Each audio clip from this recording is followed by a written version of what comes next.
ദൈവത്തിന്റെ അതിവിശുദ്ധ നാമം വാഴ്ത്തപ്പെടുമാറാകട്ടെ. വീണ്ടും ദൈവവചന പഠനത്തിനായി, ധ്യാനത്തിനായി നമുക്കൊരു അവസരം കൂടി, ഒരു ദിവസം കൂടി ദൈവം നൽകിയതോർത്ത് ഞാൻ ദൈവത്തെ സ്തുതിക്കുന്നു. ഇന്ന് എഫെസ്യർക്ക് എഴുതിയ ലേഖനം 2-ാം അധ്യായമാണ് നാം പഠിക്കുവാനായിട്ട് പോകുന്നത്. പ്രത്യേകിച്ച് ഈ 2-ാം അധ്യായത്തിന്റെ 1 മുതൽ 10 വരെയുള്ള വാക്യങ്ങൾ വളരെയേറെ പ്രസംഗിക്കപ്പെടുകയും ഒരു പരിധിവരെ അനേകർക്കും കാണാപ്പാഠം അറിയാവുന്നതുമായ ഒരു വേദഭാഗമാണ്.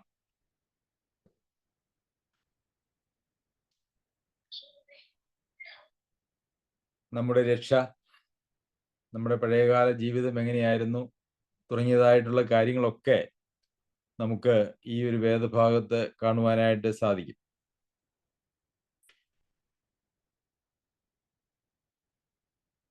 നമുക്ക് ചില വാക്യങ്ങൾ വായിച്ച് ധ്യാനിക്കാം. അതിക്രമങ്ങളാലും പാപങ്ങളാലും മരിച്ചവരായിരുന്ന നിങ്ങളെയും അവൻ ഉയർപ്പിച്ചു. അതിക്രമങ്ങളാലും പാപങ്ങളാലും മരിച്ചവരായിരുന്ന നിങ്ങളെയും അവൻ ഉയർപ്പിച്ചു.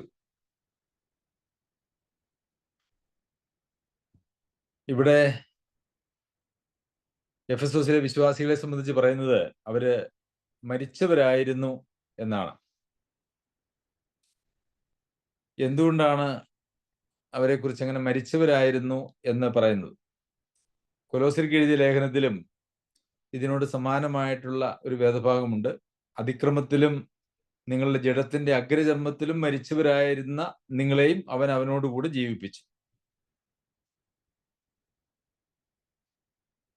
അപ്പോൾ ഒരു മരിച്ച അവസ്ഥയിലായിരുന്നു മനുഷ്യവർഗം മുഴുവനും എന്നുള്ളത് നമുക്കിവിടെ കാണുവാനായിട്ട് കഴിയും. എന്നാണ് ഈ മരണം സംഭവിച്ചത് എന്ന് ചോദിച്ചാൽ, ആദമും ഹവ്വായും ദൈവകൽപ്പനകളെ ലംഘിച്ച് ആ നന്മതിന്മകളെ കുറിച്ചുള്ള അറിവിന്റെ വൃക്ഷത്തിന്റെ ഫലം തിന്നുവാൻ തീരുമാനിച്ചു. തിന്നപ്പോഴാണ് ആ മരണം സംഭവിച്ചത്. അത് തിന്നുന്ന നാളിൽ നിങ്ങൾ മരിക്കും എന്ന് ദൈവം അവരോട് പറഞ്ഞിരുന്നു. അപ്പോൾ ആ ഒരു മരണമാണ്, ദൈവത്തിൽ നിന്നുള്ള വേർപാടാണ് സന്തതി പരമ്പരകളിലേക്ക് കൈമാറ്റം ചെയ്ത് ഇവിടെ എത്തിയത് എന്നുള്ളത് നമുക്ക് മനസ്സിലാക്കുവാനായിട്ട് സാധിക്കും. അതിക്രമങ്ങളും പാപങ്ങളും ഇതാണ് മനുഷ്യന്റെ ആത്മീക മരണത്തിന് ഇടയാക്കിയതായിട്ടുള്ള കാര്യം. അതിനുശേഷം എന്താണ് ഈ അതിക്രമങ്ങളും പാപങ്ങളും എന്ന് പറയുന്നത് കൊണ്ട് ഉദ്ദേശിക്കുന്നത്, അർത്ഥമാക്കിയിരിക്കുന്നത് എന്ന് നമുക്ക് തുടർന്നുള്ള വേദഭാഗങ്ങൾ നമുക്ക് കാണുവാനായിട്ട് സാധിക്കും. സകല മനുഷ്യരും ദൈവത്തിൽ നിന്ന് അകന്നുപോയി എന്ന് നമ്മൾ വായിക്കുന്നു. റോമർക്ക് എഴുതിയ ലേഖനത്തില് എല്ലാവരും പാപം ചെയ്ത് ഒരുപോലെ ദൈവതേജസ് ഇല്ലാത്തവരായി തീർന്നു. 3-ാം അധ്യായം 23-ാം വാക്യം. ഒരു വ്യത്യാസവുമില്ല, എല്ലാവരും പാപം ചെയ്ത് ദൈവതേജസ് ഇല്ലാത്തവരായി തീർന്നു. അപ്പോൾ ഈ മരണത്തിന്റെ അവസ്ഥ എന്ന് പറയുന്നത് യഥാർത്ഥത്തിൽ ദൈവ തേജസ് ഇല്ലാത്തവരായി തീർന്നു എന്നുള്ളതാണ് എന്ന് നമുക്ക് മനസ്സിലാക്കുവാനായിട്ട് കഴിയും. അതിക്രമങ്ങളിലും പാപങ്ങളിലും മരിച്ചവരായിരുന്ന നിങ്ങൾ എന്ന് പറയുന്നു. ഒരു വ്യത്യാസവുമില്ല, എല്ലാവരും പാപം ചെയ്ത് ദൈവതേജസ് ഇല്ലാത്തവരായി തീർന്നു എന്ന് പറയുന്നു. അപ്പോൾ ഇവിടെ മരണത്തിന്റെ അവസ്ഥ എന്ന് പറയുന്നത് ദൈവ തേജസ് നഷ്ടപ്പെട്ടതായിട്ടുള്ളൊരു അവസ്ഥയാണ്. ദൈവം മനുഷ്യനെ തൻ്റെ സാദൃശ്യത്തിലും സ്വരൂപത്തിലും തൻ്റെ തേജസ്സിലുമൊക്കെയാണ് സൃഷ്ടിച്ചത്. ആ തേജസ്സിൽ സൃഷ്ടിക്കപ്പെട്ടതായിട്ടുള്ള മനുഷ്യൻ ദൈവത്തിന്റെ തേജസ് പാപം മുഖാന്തരം നഷ്ടപ്പെട്ടു പോയി എന്ന് പറയുമ്പോൾ അവൻ മരിച്ചുപോയി, ആത്മീകമായിട്ട് അവൻ മരിച്ചു എന്നാണ് അത് അർത്ഥമാക്കുന്നത്.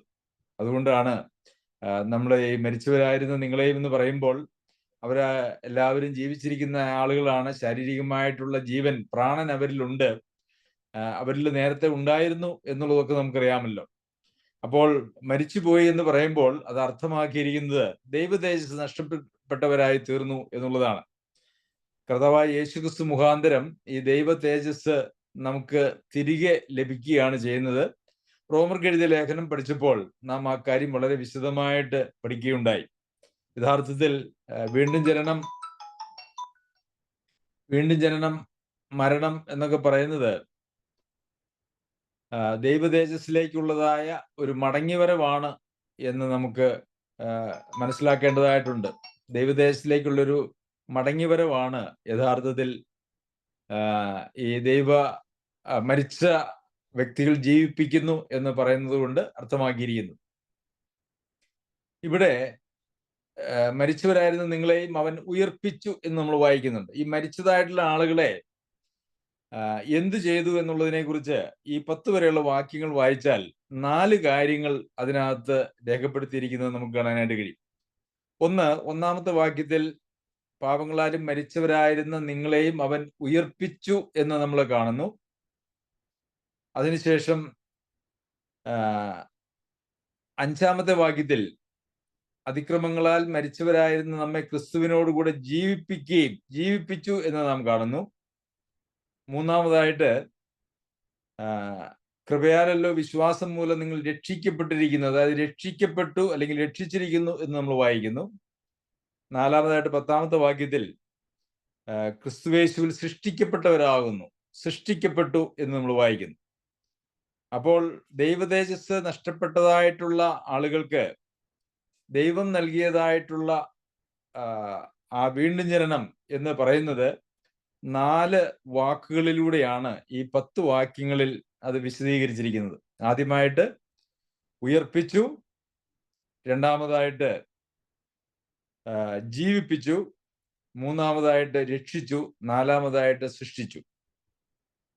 ഈ 4 പ്രവർത്തനങ്ങളാണ് ഒരു വ്യക്തി ദൈവത്തിന്റെ സന്നിധിയിലേക്ക് വരുമ്പോൾ അവർക്ക് സംഭവിക്കുന്നതായിട്ടുള്ളൊരു കാര്യം.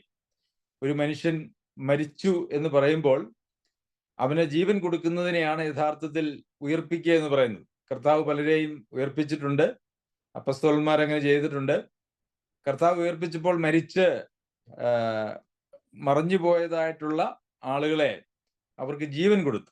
അതുപോലെ തന്നെ ഇവിടെ ഉയർപ്പ് എന്ന് പറയുന്നത് ഒരു ശാരീരികമായിട്ടുള്ള ഉയർപ്പിനെ കുറിച്ചല്ല, മറിച്ച് ആത്മീയമായിട്ടുള്ള ഒരു ഉയർപ്പിനെ കുറിച്ചാണ്. ആത്മീയമായിട്ട് മരിച്ചവരായിരുന്ന ആളുകളെ കർത്താവ് ഉയർപ്പിച്ചു, അവർക്ക് ജീവൻ വെച്ചു കൊടുത്തു, അല്ലെങ്കിൽ അവർ ജീവിപ്പിച്ചു എന്നുള്ളതാണ് അവിടെ അർത്ഥമാക്കിയിരിക്കുന്നത്. അതുപോലെ തന്നെ ജീവിപ്പിച്ചു എന്നുള്ളതാണ് പിന്നെ മറ്റൊരു വാക്ക് നമ്മൾ ഇവിടെ കാണുന്നത്. മരിച്ചവർക്ക് ജീവൻ കൊടുത്തു എന്നുള്ള അർത്ഥത്തിലാണ് ആ വാക്കും ഉപയോഗിച്ചിരിക്കുന്നത്. അവിടെ നമ്മൾ ശ്രദ്ധിച്ചാൽ ഒരു പ്രയോഗം നമുക്ക് കാണാനായിട്ട് കഴിയും. 5-ാമത്തെ വാക്യത്തിൽ അതിക്രമങ്ങളാൽ മരിച്ചവരായിരുന്ന നമ്മെ ക്രിസ്തുവിനോട് കൂടെ ജീവിപ്പിച്ചു. അത് നാം പ്രത്യേകം ശ്രദ്ധിക്കേണ്ടതായിട്ടുള്ള ഒരു കാര്യമാണ്. ക്രിസ്തുവിനോട് കൂടെ ജീവിപ്പിച്ചു. കൊലോസ്യർക്ക് എഴുതിയ ലേഖനത്തിലും നാം വായിക്കുന്നത് അതിക്രമങ്ങളിലും നിങ്ങളുടെ ജഡത്തിന്റെ അഗ്രചർമ്മത്തിലും മരിച്ചവരായിരുന്ന നിങ്ങളെയും അവനോടുകൂടെ ജീവിപ്പിച്ചു. അപ്പോൾ ക്രിസ്തുവിനോടുകൂടെ ജീവിപ്പിച്ചു, അവനോടുകൂടെ ജീവിപ്പിച്ചു. അപ്പോൾ അവനിൽ നിന്ന് മാറിയാൽ ആ ജീവൻ ഇല്ല എന്നുള്ളതാണ് നമുക്ക് ഈ 2 വേദഭാഗത്തും നമുക്ക് കാണുവാനായിട്ട് കഴിയുന്നത്. കർത്താവായ യേശു ക്രിസ്തുവിനോട് കൂടെ നാം മരിച്ചു, അടക്കപ്പെട്ടു എന്നൊക്കെ റോമർക്ക് എഴുതിയ ലേഖനം 6-ാം അധ്യായത്തിൽ നാം വായിക്കുകയും പഠിക്കുകയും ചെയ്തതാണ്. കർത്താവായ യേശു ക്രിസ്തുവിനോട് കൂടെ അടക്കപ്പെട്ടവരായിട്ടുള്ള എല്ലാവർക്കും കർത്താവായ യേശു ക്രിസ്തുവിനോട് കൂടെ അവർ ഉയർത്തെഴുന്നേറ്റവരുമാണ്. കർത്താവായ യേശു ക്രിസ്തുവിനോട് കൂടെ ജീവിപ്പിക്കപ്പെട്ടവരുമാണ്.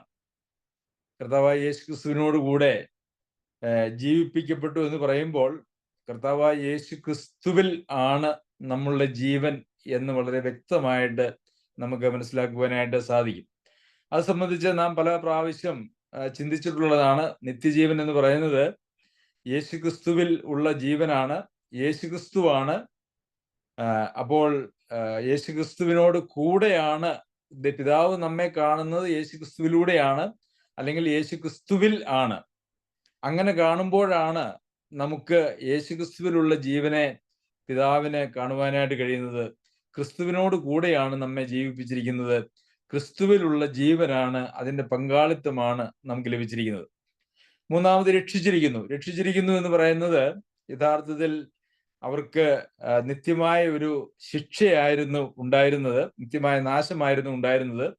ആ നാശത്തിൽ നിന്നും വീണ്ടെടുത്തു എന്നുള്ളത് കൊണ്ടാണ് അല്ലെങ്കിൽ ആ ശിക്ഷയിൽ നിന്നും വീണ്ടെടുത്തു എന്നുള്ളത് കൊണ്ടാണ് രക്ഷിച്ചിരിക്കുന്നു എന്നുള്ളതായിട്ടുള്ള പ്രയോഗം നമുക്കിവിടെ കാണുവാനായിട്ട് കഴിയുന്നത്.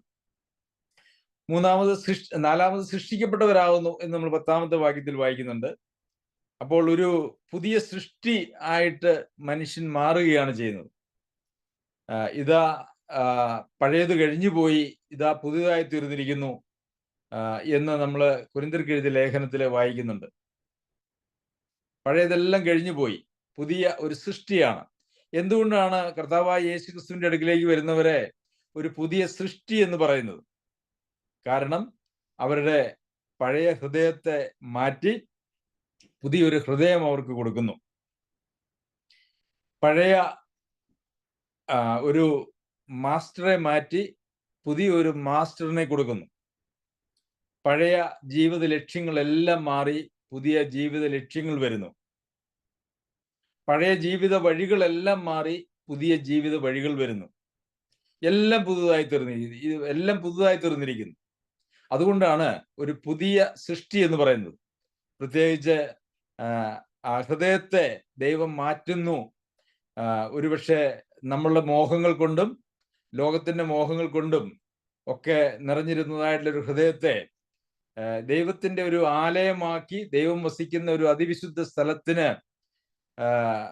സ്ഥലത്തിന് തുല്യമായി മാറ്റിക്കൊണ്ട് ദൈവം വസിക്കുന്ന ഒരു സ്ഥലം എന്നുള്ള നിലയിലാണ് ഓരോ മനുഷ്യരെയും ഒരു പുതിയ സൃഷ്ടിയായി തീർത്തിരിക്കുന്നത്. അല്ലെങ്കിൽ വീണ്ടുജന്മം പ്രാപിച്ച ആളുകളൊക്കെയും പുതുതായി സൃഷ്ടിക്കപ്പെട്ടവരാകുന്നു എന്ന് നമ്മൾ വായിക്കുന്നത്.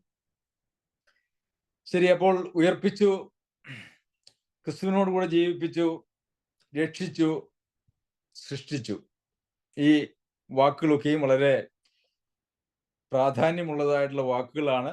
നാം അത് യോഗ്യമായിട്ടുള്ള നിലയിൽ മനസ്സിലാക്കുകയും അതിന്റെ അർത്ഥത്തോടനുബന്ധിച്ചുള്ളതായിട്ടുള്ള ഒരു ജീവിത ശൈലിയിലും നാം മുമ്പോട്ട് പോകേണ്ടത് ആവശ്യമാണ്. ശരി, നമുക്ക് 2ാമത്തെ വാക്യത്തിലേക്ക് വരാം.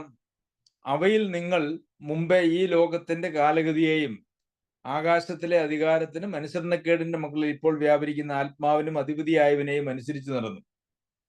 അപ്പോൾ മരിച്ചവരായിരുന്ന സമയത്ത്, ആത്മീക ജീവനില്ലാതിരുന്ന സമയത്ത്, നമ്മുടെ പഴയ മനുഷ്യൻ ജീവിച്ചിരുന്ന കാലത്ത് നമ്മെ നിയന്ത്രിച്ചിരുന്നതായിട്ടുള്ള കാര്യങ്ങളെക്കുറിച്ചാണ് ഇനിയുള്ള 2 വാക്യങ്ങളിൽ നമുക്ക് കാണുവാനായിട്ട് കഴിയുന്നത്.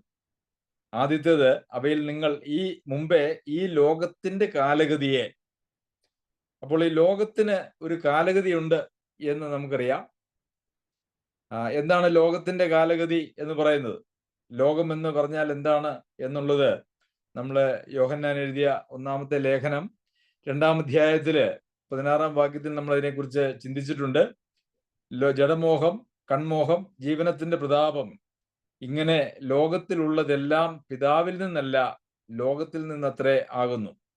അപ്പോൾ ലോകത്തിന് അനുരൂപമാകുക എന്ന് പറഞ്ഞാൽ നമ്മുടെ ജഡത്തിന്റെ മോഹങ്ങൾക്ക്, നമ്മുടെ കണ്ണിന്റെ മോഹങ്ങൾക്ക്, അതുപോലെ നമ്മുടെ ജീവനത്തിന്റെ പ്രതാപം, ഈ കാര്യങ്ങളുടെ പിന്നാലെ പോകുന്നതായിട്ടുള്ള ഒരു ജീവിത ശൈലിയാണ് ലോകത്തിന്റെ പിന്നാലെ പോവുക അല്ലെങ്കിൽ ലോകത്തിന്റെ കാലഗതിക്ക് അനുസരിച്ച് പോവുക എന്ന് പറയുന്നത് കൊണ്ട് ഉദ്ദേശിക്കുന്നത്. നമ്മുടെ ഇപ്പോഴത്തെ സാഹചര്യത്തിൽ നമുക്ക് ഏതെല്ലാം കാര്യങ്ങൾ അങ്ങനെ ലോകത്തിന്റെ കാലഗതിക്ക് അനുസരിച്ച് പോയി എന്ന് പറയുവാനായിട്ട് സാധിക്കും? എന്തൊക്കെയാണ് യഥാർത്ഥത്തിൽ അങ്ങനെ നമുക്ക് പറയുവാനായിട്ട് കഴിയുന്നത്? ലോകത്തിന്റെ കാലഗതിക്ക് അനുസരിച്ച് പോകുന്നു. നമുക്കറിയാം, ഇന്ന് ഈ കാലഘട്ടത്തിൽ നമ്മുടെ വസ്ത്രധാരണം പോലും ലോകത്തിന്റെ അനുസരിച്ചിട്ടുള്ളതായ ഒരു വസ്ത്രധാരണമാണ്. നമ്മുടെ ആഗ്രഹങ്ങളെല്ലാം ഈ ലോകത്തിന്റെ കാലഗതിക്ക് അനുസരിച്ചുള്ളതാണ്. അതുപോലെ തന്നെ നമ്മുടെ തൊഴിൽ സംസ്കാരം എന്ന് പറയുന്നത് ലോകത്തിന്റെ കാലഗതിക്ക് അനുസരിച്ചുള്ളതാണ്. അങ്ങനെയാണ് ഇന്ന് ലോകത്തിൽ എല്ലായിടത്തും നമുക്ക് കാണുവാനായിട്ട് കഴിയുന്നത്. നമ്മുടെ എന്ന് പറഞ്ഞപ്പോൾ നാം ഈ ലോകത്തിലെ അവസ്ഥയെക്കുറിച്ചാണ് പറയുന്നത്, അല്ലാതെ നമ്മുടെ സഭയിലുള്ള ആളുകളെ കുറിച്ചല്ല എന്നുള്ളതും ഞാൻ ഓർമ്മിപ്പിക്കുന്നു. എല്ലാം ലോകത്തിന്റെ പിന്നാലെ പോകുന്ന, ലോകത്തോട് കോംപ്രമൈസ് ചെയ്ത് പോകുന്നതായിട്ടുള്ള ഒരു ജീവിത ശൈലിയാണ് നമുക്ക് കാണാനായിട്ട് കഴിയുന്നത്. അതിനെക്കുറിച്ച് ഇങ്ങനെ ഒരു ചൊല്ല് പറയാറുണ്ട്: ചേരയെ തിന്നുന്ന നാട്ടിൽ ചെന്നാൽ ചേരയുടെ നടുമുറി തന്നെ തിന്നണം. അതായത് ഏത് സാഹചര്യങ്ങളിൽ നമ്മൾ ജീവിച്ചാലും ആ സാഹചര്യത്തിൽ നാം ഏറ്റവും അതിനോട് ചേരുന്ന വിധത്തിൽ ജീവിക്കണം എന്നുള്ളതാണ്. എന്നാൽ അങ്ങനെ ഒരു അനുവാദം ദൈവമക്കൾക്ക് ഒരിക്കലുമില്ല. ഈ ലോകത്തിന്റെ കാലഗതിക്കനുസരിച്ച് നമ്മളുടെ ജീവിതത്തെ ദൈവവചനത്തിന്റെ പ്രമാണങ്ങളിൽ നിന്ന് വിട്ട് പോകുവാനായിട്ട് ഒരിക്കലും പാടില്ല. ഇപ്പം വിവാഹ ബന്ധം അല്ലെങ്കിൽ കുടുംബജീവിതം എന്നുള്ളതിനെ കുറിച്ച് ലോകത്തിൽ പുതിയ ഒരു ഗതി നമുക്ക് കാണുവാനായിട്ട് കഴിയും. വിവാഹം ആവശ്യമില്ല. ഇനി വിവാഹം ആവശ്യമുണ്ടെങ്കിൽ തന്നെ അത് കേവലം ഒരു ഉടമ്പടിയല്ല, അത് അല്പകാലത്തേക്കുള്ള ഒരു കോൺട്രാക്ട്, ഒരു വ്യവസ്ഥകൾക്ക് വിധേയമായി ഒരുമിച്ച് ജീവിക്കാൻ കഴിയുന്നിടത്തോളം കാലം ജീവിക്കുന്ന ഒരു രീതിയാണ്. വിവാഹമേ വേണ്ട എന്ന് വിചാരിക്കുന്നവരുണ്ട്. അതുപോലെ തന്നെ ഒരു കാലഘട്ടത്തിൽ രാജ്യങ്ങൾ പോലും, നമ്മുടെ നാട്ടിൽ പോലും വ്യഭിചാരം എന്ന് പറയുന്നത് ഒരു വലിയ കുറ്റമായിരുന്നു. എന്നാൽ ഇന്ന് അങ്ങനെ ഒരു കുറ്റം ഇല്ല എന്ന് തുടങ്ങി ലോകത്തിൽ ഒത്തിരി ഒത്തിരി വ്യത്യാസങ്ങൾ വരുന്നുണ്ട്. ആണും ആണും തമ്മിലുള്ള വിവാഹം, പെണ്ണും പെണ്ണും തമ്മിലുള്ള വിവാഹം, അതുപോലെ തന്നെ ബഹുഭാര്യാത്വം, ബഹുഭർത്തൃത്വം എന്ന് തുടങ്ങി ലോകത്തിന്റെ കാലഗതി എന്ന് പറയുമ്പോൾ ധാരാളം തെറ്റായിട്ടുള്ള വഴികളുണ്ട് എന്നുള്ളത് നമുക്ക് കാണുവാനായിട്ട് സാധിക്കും. അങ്ങനെ ഈ ലോകത്തിന്റെ കാലഗതിക്ക് അനുസരിച്ച് ഉള്ള കാഴ്ചപ്പാടും ജീവിതവും എന്ന് പറയുന്നത് ഒരു ആത്മീകമായി മരിച്ച ആളുടെ ജീവിതമാണ്. നാം ആത്മീകമായി മരിച്ച അവസ്ഥയിലാണ് എങ്കിൽ നമുക്ക് എപ്പോഴും ഉള്ള ഒരു ആഗ്രഹം എന്ന് പറയുന്നത് ലോകം എങ്ങനെ പോകുന്നുവോ അതിനോട് പൊരുത്തപ്പെട്ടും അതിനോട് ചേർന്നും, ലോകം ശരിയെന്ന് പറയുന്നതിനെ അംഗീകരിച്ചും ലോകം തെറ്റ് എന്ന് പറയുന്നതിനെ അംഗീകരിച്ചുമാണ്. അവിടെ ദൈവവചനത്തിന് പ്രസക്തിയില്ല. കാരണം ഈ ശരിയും തെറ്റും തീരുമാനിക്കാനായിട്ടുള്ള കഴിവ് ദൈവത്തിങ്കിൽ നിന്നും മനുഷ്യൻ പിടിച്ചുപറിച്ചു എന്ന് വേണമെങ്കിൽ പറയാം. ദൈവം പറയുന്നത് കേട്ട് ജീവിക്കുവാനായിട്ട് ഉദ്ദേശിച്ചിരുന്നതായിട്ടുള്ള ആദവും ഹവ്വയും ഞങ്ങൾ സ്വയമായി ശരിയും തെറ്റും തീരുമാനിച്ചുകൊള്ളാം എന്നുള്ളതായ ഒരവസ്ഥയിലേക്ക് മാറി വന്നു എന്ന് നമുക്ക് കാണാനായിട്ട് കഴിയും. പ്രിയമുള്ളവരെ, നമ്മളുടെ ശരികൾ ദൈവത്തിന്റെ ശരികളായിക്കൊള്ളണമെന്നില്ല. ശരിയും തെറ്റും തീരുമാനിക്കാൻ യഥാർത്ഥത്തിൽ മനുഷ്യനൊരു അവകാശമില്ല എന്നുള്ളതാണ്. ഏദനില് ശരിയും തെറ്റും തീരുമാനിക്കാനുള്ള അവകാശം ഞങ്ങൾക്ക് വേണമെന്ന് പറഞ്ഞത് ഏറ്റെടുത്തതിന്റെ ഫലമായിട്ടാണ് യഥാർത്ഥത്തിൽ ഒരു ആത്മീക മരണം സംഭവിച്ചത്, അല്ലെങ്കിൽ ദൈവത്തിന്റെ തേജസ്സിൽ നിന്നും അവരെ നഷ്ടപ്പെട്ടത്. അതുപോലെ തന്നെ നാം വീണ്ടും ജന്മം പ്രാപിക്കുമ്പോൾ അല്ലെങ്കിൽ ഒരു പുതിയ സൃഷ്ടിയായി തീരുമ്പോൾ യഥാർത്ഥത്തിൽ നാം എടുക്കുന്നതായിട്ടുള്ളൊരു തീരുമാനം ഇനി എൻ്റെ ശരികളും എൻ്റെ തെറ്റുകളും അല്ല, മറിച്ച് ദൈവം പറയുന്നതാണ് ശരി, അത് ഞാൻ വീണ്ടും അംഗീകരിക്കുവാനായിട്ട് തുടങ്ങുന്നു എന്നുള്ള തീരുമാനമാണ് യഥാർത്ഥത്തിൽ ഇങ്ങനെ വീണ്ടും ജന്മം പ്രാപിക്കുന്ന ഒരാൾ എടുക്കുന്നതായിട്ടുള്ള തീരുമാനം. അതിനെയാണ് യേശുവിനെ കർത്താവായി സ്വീകരിക്കുക എന്ന് പറയുന്നത് കൊണ്ട് ഉദ്ദേശിക്കുന്നത്. ശരിയും തെറ്റും തീരുമാനിക്കാൻ നമുക്ക് ആർക്കും യഥാർത്ഥത്തിൽ അവകാശമില്ല. ദൈവം എന്ത് ശരി എന്ന് പറയുന്നുവോ അത് ശരി, ദൈവം എന്ത് തെറ്റ് എന്ന് പറയുന്നുവോ അത് തെറ്റ്. എന്നാൽ ഇന്ന് നമുക്ക് സഭകളിലേക്ക് നോക്കിയാൽ പല ആളുകളും, അനേക ആളുകളും അവരവരുടേതായിട്ടുള്ള ശരികളുടെ കാഴ്ചപ്പാടിൽ ജീവിക്കുന്നതായ ആളുകളാണ്. ഈ ശരികൾ തമ്മിലുള്ള ഒരു പോരാട്ടം, മനുഷ്യന്റെ ശരികൾ തമ്മിലുള്ള ഒരു പോരാട്ടങ്ങളാണ് ഇന്ന് നമുക്ക് സമൂഹത്തിൽ ഉടനീളം കാണുവാനായിട്ട് കഴിയുന്നത്. അത് തന്നെ ഇന്ന് നമുക്ക് സഭകളിലും കാണുവാനായിട്ട് സാധിക്കും. നമുക്കറിയാം, നമ്മുടെ രാജ്യവും നമ്മുടെ അയൽപക്കത്തെ ഒരു രാജ്യവുമായിട്ട് ഈ അടുത്ത സമയത്ത് ഒരു യുദ്ധസമാനമായിട്ടുള്ള ഒരു അന്തരീക്ഷം രൂപപ്പെട്ടു. നമുക്ക് നമ്മളുടേതായിട്ടുള്ള ശരികൾ ഉണ്ടായിരുന്നു, അത് ന്യായവുമാണ്. എന്നാൽ അയൽവാസിയായിരിക്കുന്ന രാജ്യത്തിന് അവർക്ക് അവരുടേതായിട്ടുള്ള ശരികളുമുണ്ട്. അവർ വാദിക്കുന്നത് അവർ ശരിയാണ്, നമ്മൾ വാദിക്കുന്നത് നമ്മൾ ശരിയാണ്. അങ്ങനെ രണ്ടുപേരുടെ ശരികൾ തമ്മിലുള്ള ഒരു ഏറ്റുമുട്ടലാണ് യഥാർത്ഥത്തിൽ നടന്നത്. എന്നാൽ ഇത് രണ്ടുമല്ല ശരി, ദൈവവചനമാണ് ശരി എന്ന് രാജ്യങ്ങൾക്ക് തീരുമാനിക്കുവാനായിട്ട് കഴിയുകയില്ല. എന്നാൽ വ്യക്തികളായിട്ടുള്ള നാം നമ്മുടെ ജീവിതത്തിൽ ഏറെ ശ്രദ്ധിക്കേണ്ടതായിട്ടുള്ള ഒരു കാര്യം, ശരി തെറ്റുകളെ തീരുമാനിക്കാനും ഉള്ള അവകാശം നമുക്കില്ല എന്നുള്ളത് തന്നെ.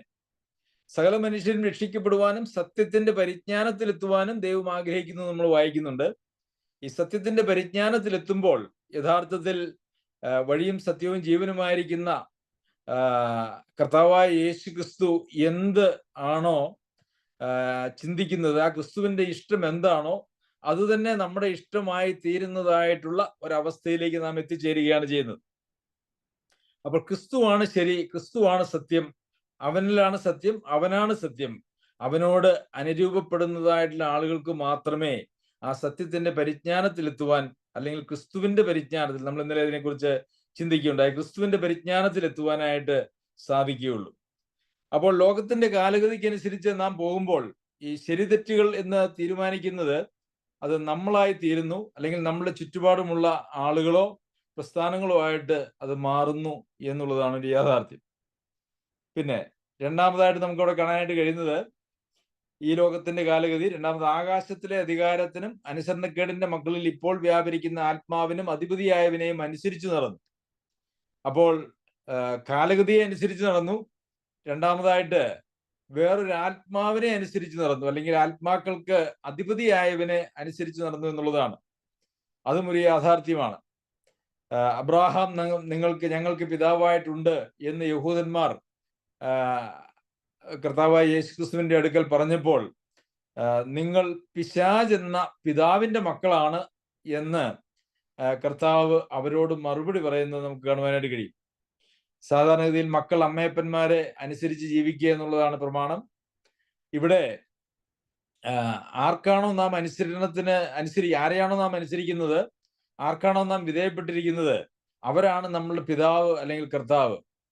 അപ്പോൾ ഈ എല്ലാ ആത്മാക്കൾക്കും അധിപതിയായ ആളിനെ അധിപതിയെ അനുസരിച്ച് നടക്കുമ്പോൾ അവരാണ് നമ്മളുടെ പിതാവ് അല്ലെങ്കിൽ ദൈവം എന്ന് ആണ് അവിടെ അർത്ഥമാക്കിയിരിക്കുന്നത്.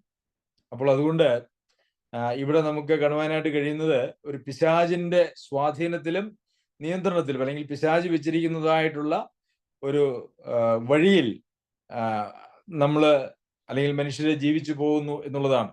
ഈ മരിച്ചതായിട്ടുള്ള ആളുകളുടെ പ്രത്യേകത എന്ന് പറയുന്നത്, ആത്മീയമായിട്ട് മരിച്ചവരായിട്ടുള്ള ആളുകളുടെ രണ്ടാമത്തെ പ്രത്യേകത എന്ന് പറയുന്നത്, അവരെ നിയന്ത്രിച്ചിരുന്നത് ഈ ലോകത്തിന്റെ അധിപതിയായ പിശാചാണ് എന്നുള്ളതാണ്. അപ്പോൾ രക്ഷിക്കപ്പെട്ടതായിട്ടുള്ള ആളുകൾക്ക് അങ്ങനെ പിശാചിനെ വീണ്ടും അനുസരിച്ച് പോകുവാനായിട്ട് കഴിയുമോ എന്ന് ചോദിച്ചാൽ കഴിയുമെന്ന് ആണ് നമുക്ക് മനസ്സിലാക്കുവാനായിട്ട് കഴിയുന്നത്. നിങ്ങൾ പിശാചിന് ഇടം കൊടുക്കരുത് എന്ന് നമ്മൾ വായിക്കുന്നു. പിശാചിന് അവനോട് എതിർത്ത് നിൽക്കണം എന്ന് നമ്മൾ വായിക്കുന്നുണ്ട്. അതുപോലെ പിശാചിന്റെ തന്ത്രങ്ങളെ അറിയാത്തവരല്ല എന്ന് നമ്മൾ വായിക്കുന്നുണ്ട്.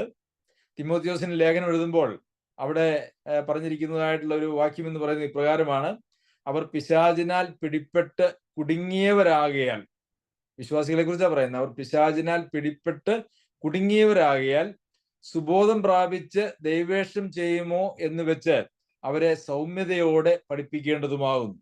അപ്പോൾ വിശ്വാസികൾക്കും അങ്ങനെ പിശാചിന്റെ കെണിയിലേക്ക് വീണ്ടും പോയി പെടുവാനായിട്ടുള്ള എല്ലാ സാധ്യതകളും ഉണ്ട് എന്നുള്ളതും നാം ഇത്തരുണത്തിൽ ഓർക്കേണ്ടതാണ്. മൂന്നാമത് നമ്മൾ കാണുന്നത്, അവരുടെ ഇടയിൽ, മൂന്നാമത്തെ വാക്യം, അവരുടെ ഇടയിൽ നാം എല്ലാവരും എന്ന് പറയുമ്പോൾ പൗലോസ് അപ്പോസ്തലൻ ഉൾപ്പെടെയുള്ള ആളുകളെ കുറിച്ചാണ് പറയുന്നത്. നാം എല്ലാവരും മുമ്പേ നമ്മുടെ ജഡമോഹങ്ങളിൽ നടന്നു, ജഡത്തിനും മനോവികാരങ്ങൾക്കും ഇഷ്ടമായത് ചെയ്തുകൊണ്ട് മറ്റുള്ളവരെ പോലെ പ്രകൃതിയാൽ കോപത്തിന്റെ മക്കൾ ആയിരുന്നു. ഇവിടെ നമ്മൾ കാണുന്നത് ജഡമോഹങ്ങളിൽ നടന്ന് ജഡത്തിനും മനോവികാരങ്ങൾക്കും ഇഷ്ടമായിട്ടുള്ളത് ചെയ്തു എന്നാണ്. അപ്പോൾ ലോകത്തിന്റെ പോക്കിനനുസരിച്ച് നമ്മൾ ജീവിച്ചവരായിരുന്നു. അതുപോലെ തന്നെ ഒരു പൈശാചിക ബന്ധം, അല്ലെങ്കിൽ പൈശാചികമായിട്ടുള്ള ഒരു വ്യവസ്ഥയ്ക്ക് വിധേയപ്പെട്ട് നാം നിയന്ത്രിക്കപ്പെട്ടവരായിരുന്നു. അതുപോലെ തന്നെ വീണ്ടും നാം കാണുന്നത്, നമ്മളുടെ ജഡത്തിന്റെ ഇഷ്ടത്തിനനുസരിച്ച് ജീവിച്ചവർ ആയിരുന്നു. ഇത് മൂന്നുമാണ് ആത്മീയമായി മരിച്ചവരുടെ ലക്ഷണങ്ങൾ എന്ന് പറയുന്നത്. ജഡത്തിന്റെ ഇഷ്ടത്തിനനുസരിച്ച്, അല്ലെ, ജഡത്തിനും മനോവികാരങ്ങൾക്കും, ജഡമോഹങ്ങൾ നടന്ന് ജഡത്തിനും, എൻ്റെ ഇഷ്ടം എന്ത്, എൻ്റെ തോന്നലുകൾ എന്ത്. അപ്പൊ എൻ്റെ ഇഷ്ടത്തിനും എൻ്റെ തോന്നലുകൾക്കും അനുസരിച്ച് ജീവിക്കുന്ന ഒരു ജീവിതമാണ് എൻ്റെ ജീവിതമെങ്കിൽ അത് ഒരു മരിച്ച ജീവിതമാണ്, ആത്മീയമായി മരിച്ച ഒരു ജീവിതമാണ്. ഇവിടെ എല്ലായിടത്തും നാം കാണുന്നതായിട്ടുള്ള കാര്യം, നമ്മുടെ ജീവിതം എന്ന് പറയുന്നത് ലോകം, ജഡം, പിശാച്, ഈ മൂന്ന് കാര്യങ്ങളെ കുറിച്ച് നാം വായിക്കുന്നുണ്ട്.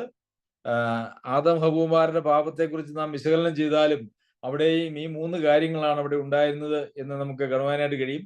ഇവിടെയും അത് തന്നെയാണ് പറയുന്നത്. ലോകം, പിശാച്, ജഡം. അപ്പോൾ നമ്മളുടെ ഇഷ്ടത്തിനനുസരിച്ച് ജീവിക്കുക എന്ന് പറഞ്ഞാൽ അതൊരു മരിച്ച വ്യക്തിയുടെ ജീവിതമാണ്. പലപ്പോഴും നമ്മൾ പറയാറുണ്ട്, എനിക്കത് ഇഷ്ടമല്ല, എൻ്റെ ഇഷ്ടം ഇതാണ്.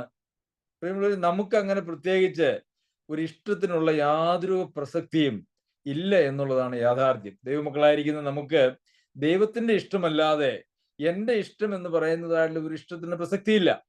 എൻ്റെ ഇഷ്ടത്തിനനുസരിച്ചാണ് ഞാൻ ജീവിക്കുന്നത് എങ്കിൽ അത് ഒരു മരണത്തിലേക്കുള്ള ജീവിതമാണ്, മരണത്തിലേക്കുള്ള ഒരു വഴിയാണ്, അല്ലെങ്കിൽ അതൊരു മരിച്ചവന്റെ ജീവിതമാണ് എന്ന് നമുക്കറിയാം.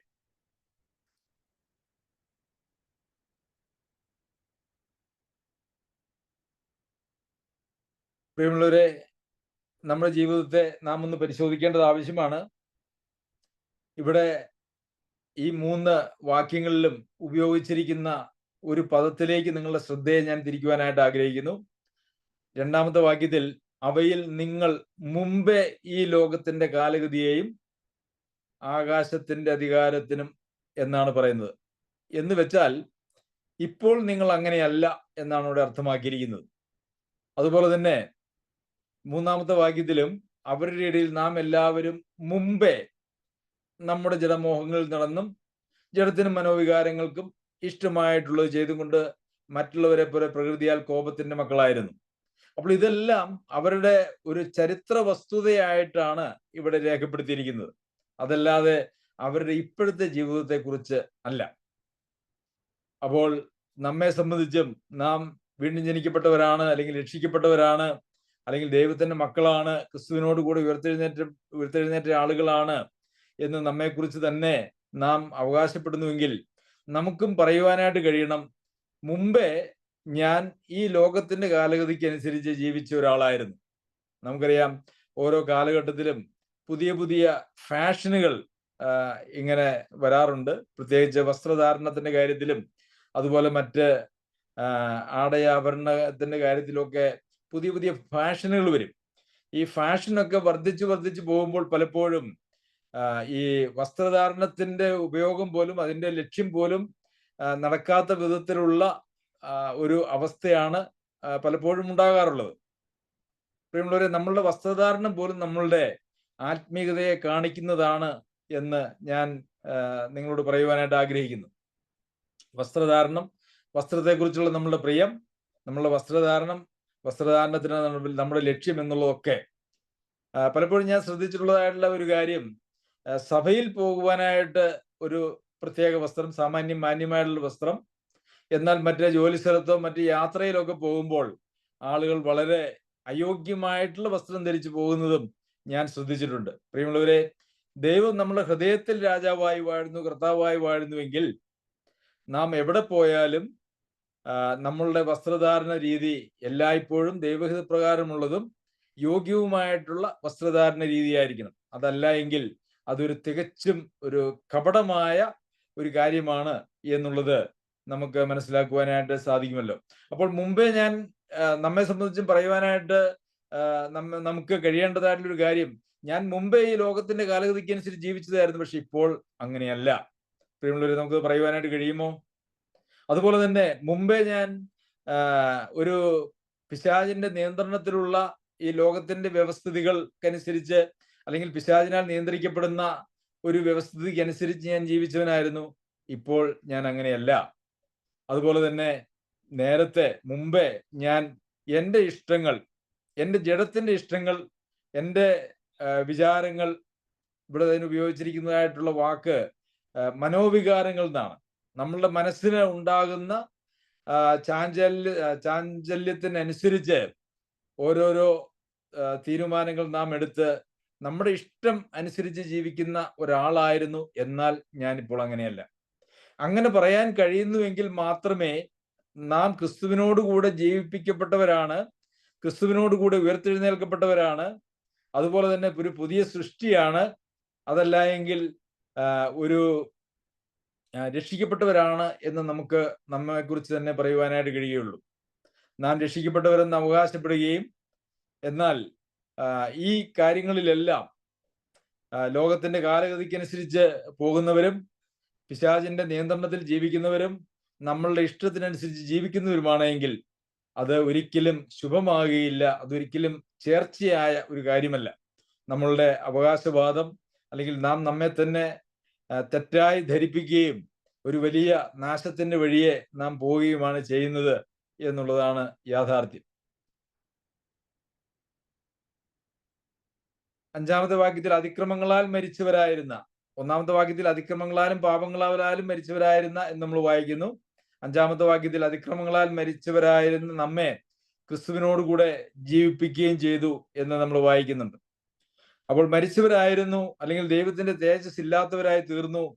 ഇന്ന് എനിക്ക് ദൈവത്തിന്റെ തേജസ് മടക്കി കിട്ടിയിരിക്കുന്നു, അല്ലെ? യഥാർത്ഥത്തിൽ ഒരു വ്യക്തി പുതിയൊരു സൃഷ്ടിയായി, ദൈവത്തിന്റെ പൈതലായി, പുതിയ ഒരു ഹൃദയവുമായിട്ട് ജീവിക്കുമ്പോൾ ഏതനിൽ നഷ്ടപ്പെട്ടു പോയതായിട്ടുള്ള ദൈവ തേജസ് മടക്കി കിട്ടിയതായ ഒരു മനുഷ്യന്റെ അവസ്ഥയാണ് യഥാർത്ഥത്തിൽ നമ്മളിൽ ഉണ്ടാവേണ്ടത്.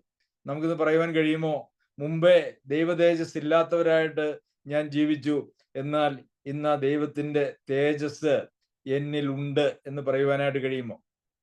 കൊരിന്ത്യർക്ക് എഴുതിയ 2-ാം ലേഖനത്തില് ദൈവത്തിന്റെ കർത്താവിന്റെ തേജസ്സിനെ കണ്ണാടി പോലെ പ്രതിബിംബിക്കുന്നവരായി നാം എല്ലാവരും അതേ പ്രതിമയോടായി രൂപാന്തരപ്പെടുന്നു നമ്മൾ വായിക്കുന്നുണ്ട്. അപ്പോൾ ദൈവ തേജസ്സിനെ പ്രതിബിംബിക്കുന്ന ആളുകളാണ് നാം എങ്കിൽ, നാം വീണ്ടും ജനിച്ച ആളുകളാണ്, കർത്താവിനോടുകൂടെ ഉയർത്തെഴുന്നേൽപ്പിക്കപ്പെട്ട ആളുകളാണ്, നാം ഒരു പുതിയ സൃഷ്ടിയാണ്, നാം രക്ഷിക്കപ്പെട്ടവരാണ്. എന്നാൽ നമ്മിൽ കാണുന്നതായിട്ടുള്ള തേജസ് ദൈവ തേജസ്സാണോ, അതെയോ നമ്മളുടേതായിട്ടുള്ള മനുഷ്യന്റെ തേജസ് എന്ന് പറയുന്നത്, വീണ്ടും ജനനം പ്രാപിക്കാത്ത ഒരു മനുഷ്യന്റെ തേജസ് എന്ന് പറയുന്നത് ദൈവ തേജസ് അല്ല. അത് അവന്റെ മാസ്റ്റർ ആരാണോ, അവന്റെ അധിപൻ ആരാണോ, അവരുടെ തേജസ്സാണ്. അത് പറയുവാൻ പോലും നമ്മുടെ നാവ് എടുക്കുവാനായിട്ട് പാടില്ല. അതിന് ഭയപ്പെടേണ്ടതായിട്ടുള്ള ആവശ്യമുണ്ട്. നാം നമ്മുടെ ജീവിതത്തെ ഒന്ന് പരിശോധിക്കാം.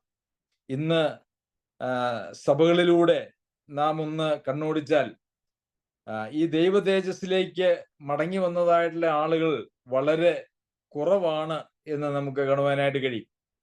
അങ്ങനെ ദൈവ തേജസ് ഉണ്ട് എന്ന് പറയുവാനോ, ലോകത്തിന്റെ കാലഗതി വിട്ടു എന്ന് പറയുവാനോ, ജഡത്തിന്റെ ഇഷ്ടങ്ങൾ, തന്റെ സ്വാർത്ഥമായിട്ടുള്ള താല്പര്യങ്ങൾ വിട്ടു എന്ന് പറയുവാനോ കഴിയുന്ന ആളുകൾ ഇന്ന് വളരെ അപൂർവങ്ങളാണ് സഭകളിൽ എന്ന് നമുക്ക് കാണുവാനായിട്ട് കഴിയും. പ്രിയമുള്ളവരെ, നമുക്ക് നമ്മുടെ ജീവിതത്തെ ഒന്ന് പരിശോധിക്കാം. ക്രിസ്തീയ ജീവിതം എന്ന് പറയുന്നത് നാം ഇന്ന് കണ്ട് ശീലിച്ചതായ ഒരു ജീവിതമല്ല. അതിൽ നിന്നും ഏറെ വ്യത്യാസമുള്ള ഒരു ജീവിതമാണ്. നമ്മുടെ വചനപഠനത്തിലൂടെ ഈ കാര്യങ്ങൾ നാം അധികമായി അറിഞ്ഞും പരിചയപ്പെട്ടും ആ ഒരു ജീവിതത്തിലേക്ക്, നമുക്ക് ആ ജീവിതത്തിന്റെ സമൃദ്ധിയിലേക്ക് നമുക്ക് കിടക്കാം. സർവശക്തനായ ദൈവം നമ്മെല്ലാവരെയും സഹായിക്കട്ടെ. അവന്റെ അതിപരിശുദ്ധ നാമം വാഴ്ത്തപ്പെടുമാറാകട്ടെ.